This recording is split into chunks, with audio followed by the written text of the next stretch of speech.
Hello everybody, my name is Rosalind Kazakis. I hope you will all call me Ros.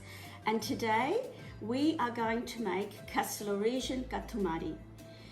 For the uninitiated and non-Castelloresians, Gatomari is the queen of Castelloresian sweets. It is the celebration sweet and it is made for very, very happy occasions, for weddings, for engagements, for christenings, for a once-in-a-lifetime celebration. It is the much loved Castelloresian sweet. Anybody from our island will die for a piece of warm Gatomari that's just been cooked, and it invokes the happiest of memories for all of us. And I hope you'll enjoy it. It's a lovely process.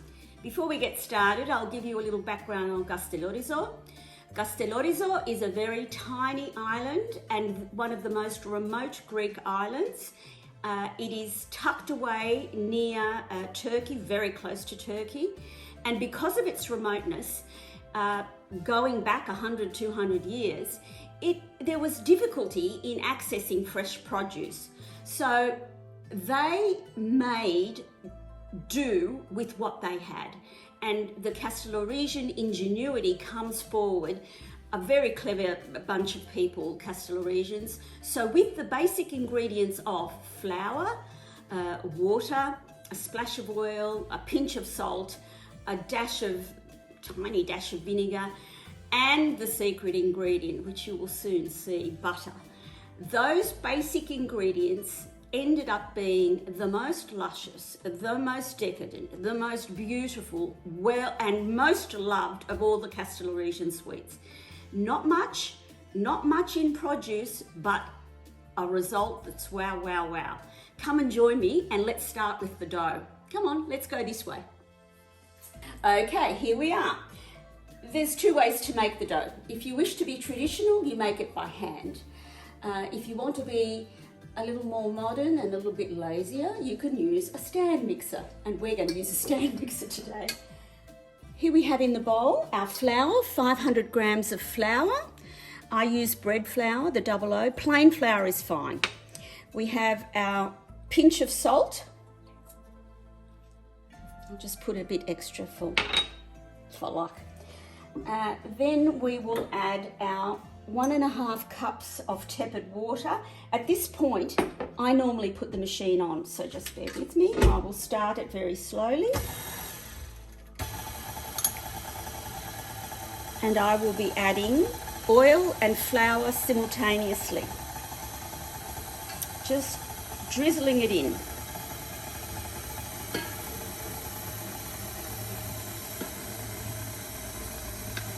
It's mixing in there. And our last ingredient is just a little splash of vinegar.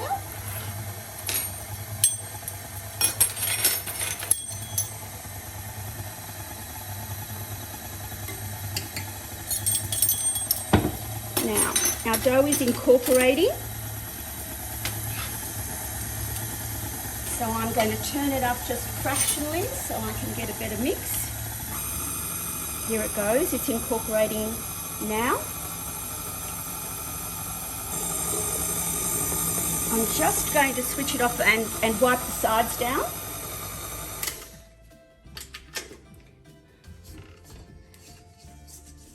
So I can see a bit of oil not in there, and I want everything in there. Okay, so here we go. I'm turning it up just a fraction more. I'm going to leave it at this lower speed for about 5 minutes. Okay, our dough has been kneading at a slow speed for 5 minutes. It was kneading at number 3. I'm now going to crank it up to 6. Excuse me, I just have to check. Cranked it up to 6, and it will now knead for 10 minutes on this higher speed to produce a beautiful elastic dough.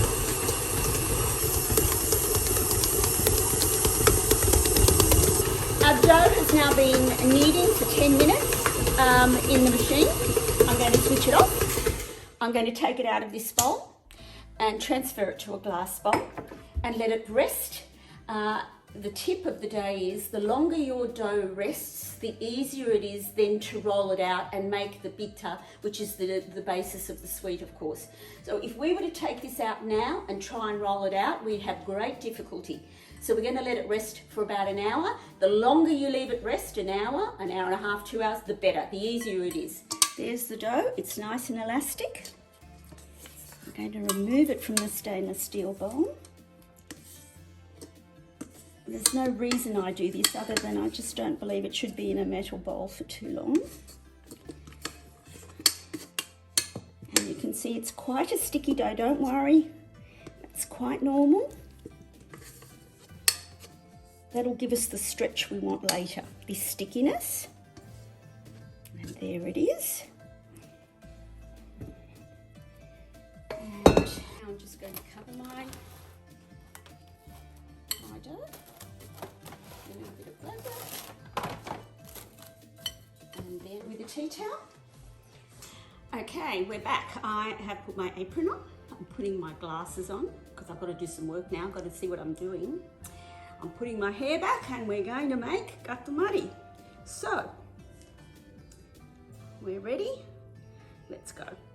Here's our dough that has been resting for, let me have a look. It's been resting now for 3 hours. Wow. It's actually one I made earlier. So, you can have a look at it. Hasn't changed much. It's a very elastic dough. So, we uncover it. Flour my bench.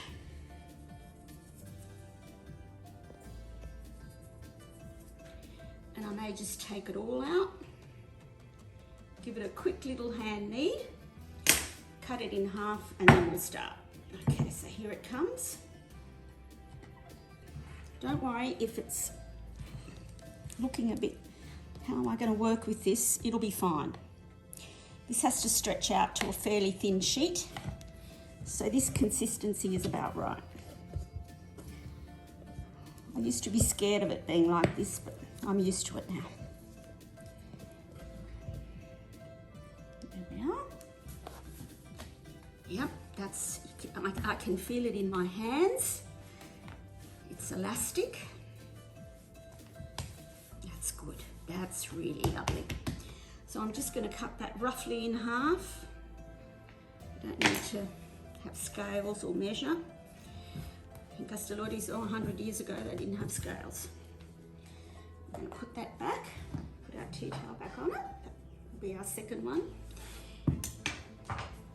This is our dough. Soft, elastic and smooth. Okay, now I'm going to get my maxoxilo, or a plastri as it's called in Greek.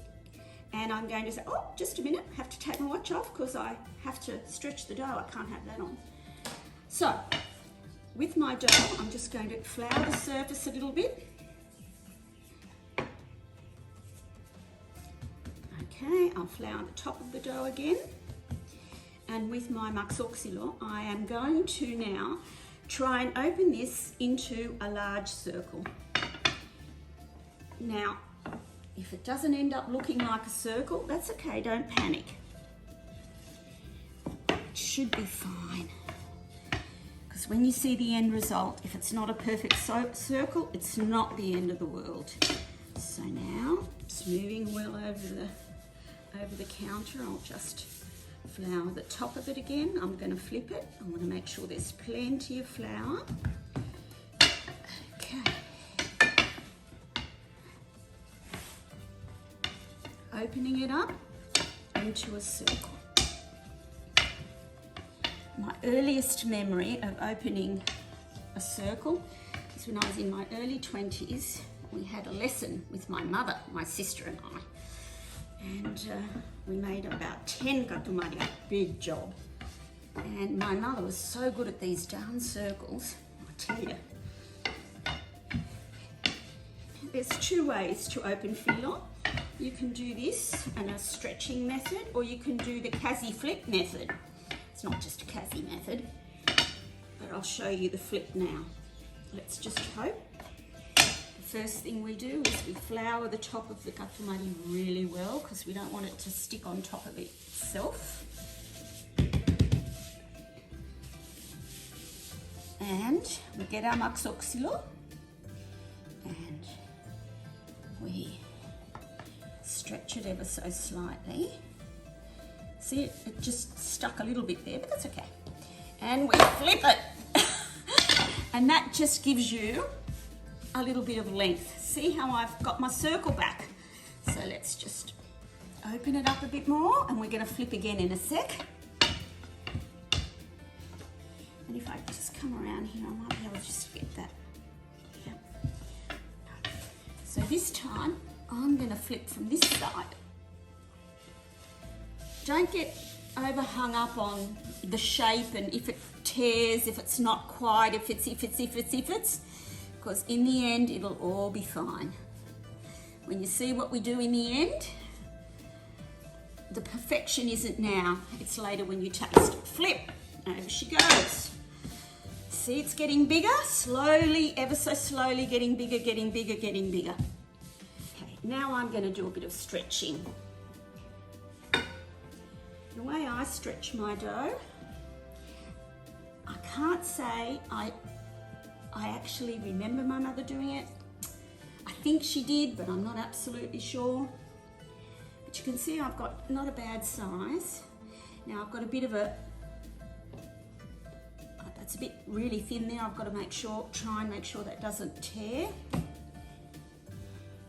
So now I'm going to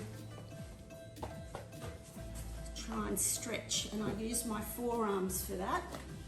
Here we go. I can feel it stretching under my hands and my forearms, and it's stretching really, really nicely, really nicely. Okay, there's a bit there, and you can see that's a bit thick. Okay, so, oh, that was quite successful. That's good. That's really good. Now, a master at this, who would be Despina on Castellorizo, would have a circle this big with no holes. Oh, she's 80 and she's been doing it for 60 years. Okay, there's my circle. And I don't think I'm going to stretch it anymore because I think I might be pushing the boundaries and I'll get too many holes, which is what we want to try and avoid. But as you can see, I've got a diameter of about 60, 70 centimeters, pretty good size, I reckon. And I think we might be ready to do the next step. I think that is actually the fillo done. What do you reckon? I think it's good. Looking good. Okay, now the next step is basting this circle of fillo with melted butter. Here is our 100 grams of melted butter. I'm just going to put my brush in and put the flavour bomb on.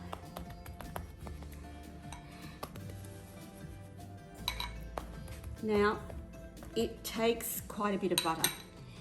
The only thing that is going to give this its decadent, luscious flavour is all this butter. Okay, now I'm just going to spread it out, get it more evenly distributed.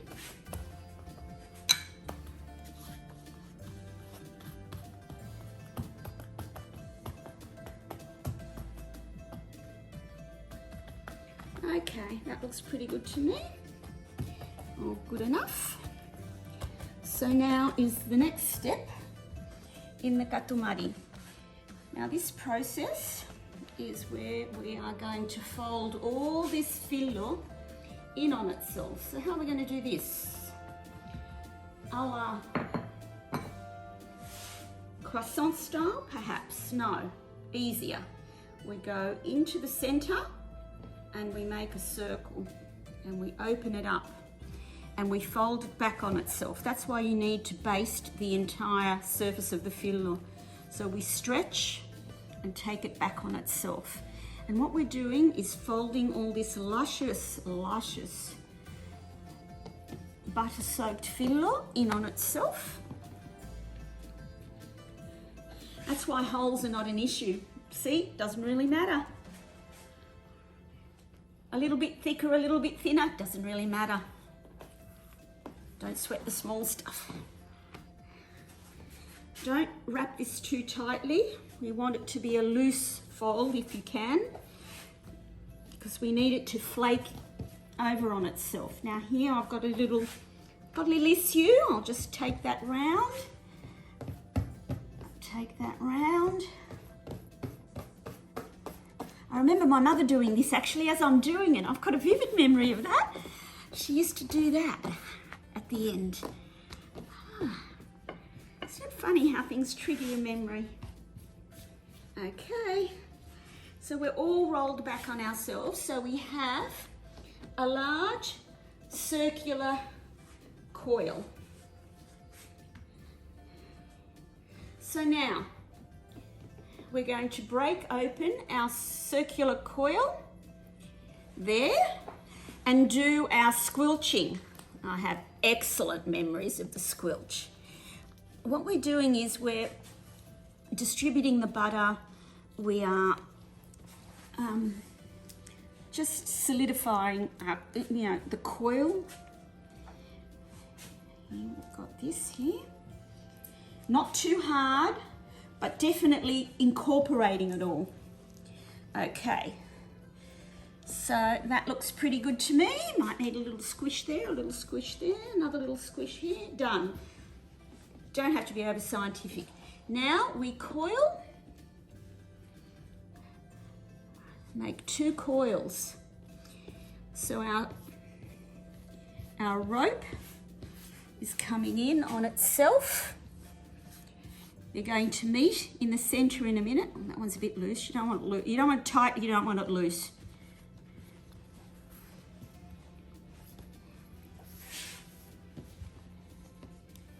You're going to be like Goldilocks. You want it just right. Okay. There we have our 2 coils. We're just going to give one last splash of butter, just in case there wasn't enough.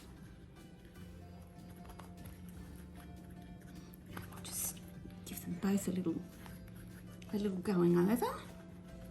Okay, then we get our first coil, place it on top of our second coil, and it's ready now. Now here's a little tip from Roz. After much experimentation and angst, I now put a piece of bake paper down, and I will roll this out on a piece of bake. It's easier to transport and it doesn't stick to the bench. Just give me 1 sec. So I'll get my piece of bake. I have a cake lifter which I use for this purpose. Okay, so there we have our coils, one on top of the other. We get our maxoxilo, and I actually have a smaller one I use for this. Just shows I'm a bit. Here we go. I've just got to flatten it out now. We're going to roll it. So this is just layer upon layer of pastry with butter through it. So we're going to roll this out into see how much easier it is with bake. Roll it out into a circle, the size or just slightly smaller than our fry pan. I'm just going to put a tiny bit more butter on so I'm not lifting that layer off. Okay, here we go, here we go. And you can actually see all the layers of pastry here. See them all in here? That's layer and layer and layer of very fine fillo, separated by that layer of butter. Now, I don't think I'm going to open this too much more. I think it might be ready for us to cook our Gatomari. Now, it's not perfectly round in shape, but you know what? When you see what happens at the end, doesn't really matter. Doesn't really matter. Don't be scared of Gatomari. That's as good as we're going to get. And we are now going to cook this Gatomari. And we're just going to take it over. See the beauty of the bake? We just pick it up and take it over to the stove. And there we go, ready to cook. Now I'm just going to heat my pan. We need a medium heat for this. And so I'll just turn it down. I'm just going to gauge when it will be time. You can't cook Gatomari too fast. You want it to cook slowly so the internal layers will be soft and fluffy and the external layers will be crisp. And that's part of the yumminess of a Gatomari. So I'm just going to gauge. Okay, our pan is warm. I'm going to put in about 30 grams of butter. Actually, I'm just going to put the light on so I can have better light here. That's better. Can you see better? Sure. Okay. Now, that might have been just a tad too much. So I might just take that bit out. So it wasn't 30, it might have been 20. Okay. That's looking pretty good to me. It's foaming up nicely. Just checking my heat. You don't want it too hot. Okay, it's bubbling. Just get it all bubbling a little bit more, but not nut brown. So here we go. Alrighty. In she goes. Now we're just gently, slowly, on a fairly moderate heat, cooking this Gatomari. This will take about 15 minutes on this side, maybe 20. But it's still very, very soft. There's nothing, we're just going to slowly, slowly cook it. If you cook it too fast, you don't get it cooking all the way through. Remember how many layers we had? And then we put the two snails together. There's a lot to get through, of cooking to get through. If you cook it too high, it's too dry on the outside and a bit doughy on the inside. This slow cook gives you that lovely flakiness all the way through. So I'll come back to you when I think it's time to show you what it looks like when it's sort of ready to have a peek, okay? Okay, this has been cooking for about 8 minutes. And you can see it's starting to go golden, but it has a way to go. And I'm going to start now maneuvering my fry pan so I get an even cooking around the whole thing. So I'm going to move my fry pan slightly to the side of the burner so I get it cooking evenly. And I will achieve that now, I can see it. So the trick is to get a nice, even golden colour. I'll come back to you when I've got something more to show you. Okay, we're up to about 10 minutes now. And I've now achieved a nice golden colour on this edge, which I didn't have before. So I'm going to continue turning my pan to ensure all my edges, that edge is really golden. So I'm going to move from there. I'll go to this side, check what's going on here.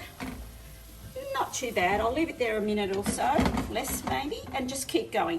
Then it'll be ready to flip it over. Okay, we've been going about 12 minutes and I reckon I'm pretty much ready to turn it. I have a cake lifter, which is a bit of... And here we go. Over she goes. There we are. That's a good colour. A very good colour for Gatomari. That looks amazing. Now I'm going to actually add a little bit of, guess what, butter? How can you not remember butter? Just to lubricate it and get that underside with that luscious flavour. Okay, I'm distributing the butter underneath it.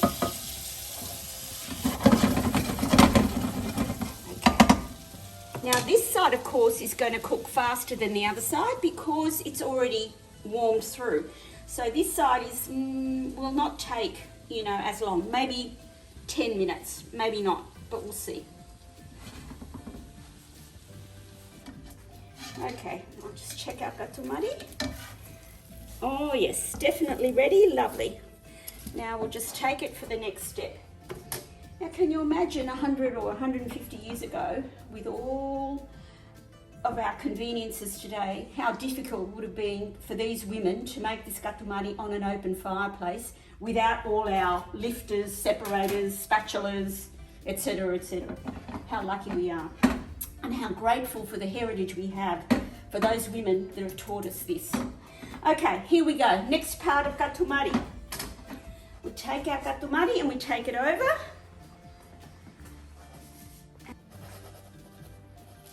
Onto some bake paper. Okay, so we've got it on our bake. The next thing we do is we get some water and we sprinkle it on our Gatomari. That's plenty, maybe a tad too much, it'll be right. And we fold it in on itself. And what that does,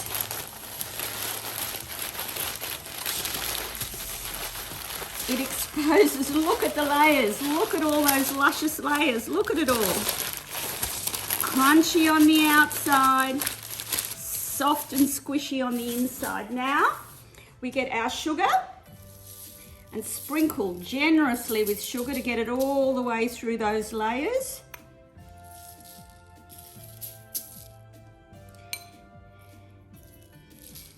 And then we get our grated cloves. Cloves is the celebration spice of Castellorizo.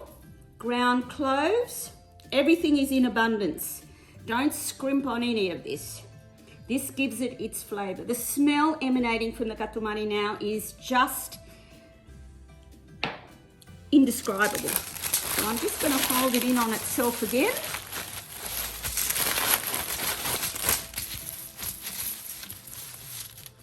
And there we have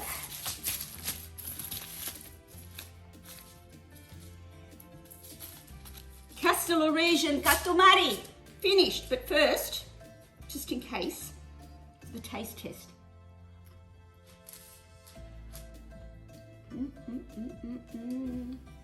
Success. See you next time. Bye. I hope you enjoyed making Gatomari with me today, and if you make it, let me or Christine know, and enjoy the simple pleasures of life. Bye.